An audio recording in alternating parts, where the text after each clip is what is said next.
వరంగల్ ఎంజీఎంలో ఆందోళన చేసినారు డాక్టర్లు. వైద్య శాఖల ఖాళీల్ని భర్తీ చేయాలని, ప్రమోషన్లు ఇవ్వాలని డిమాండ్ చేసినారు. ఎంజీఎం ముంగట కొంచెం సేపు నిరసన తెలిపారు.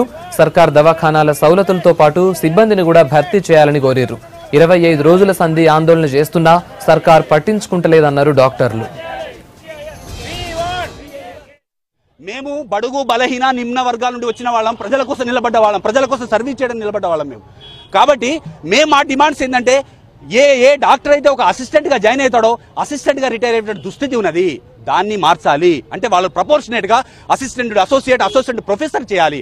అట్లా మేము అనుకునేది ఏంటంటే మా యొక్క కెరియర్ అడ్వాన్స్మెంట్ కానీ, మాకు ప్రమోషన్లు కానీ, యూజీసీ స్కేల్ కానీ, యూజీసీ అనేది మా ప్రధానమైన డిమాండు.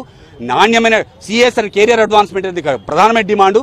అంతకంటే ప్రధానమైన డిమాండ్ ఏంటంటే మన తెలంగాణ ప్రజలు సఫర్ కావద్దు, వాళ్ళకి నాణ్యమైనటువంటి మందులు సప్లై చేయాలి, ఎక్విప్మెంట్ పెంచాలి, ఇన్ఫ్రాస్ట్రక్చర్ పెంచాలి, వైద్యులను పెంచాలి, పారామెడికల్ స్టాఫ్ని పెంచాలి, సిస్టమ్ను పెంచాలి.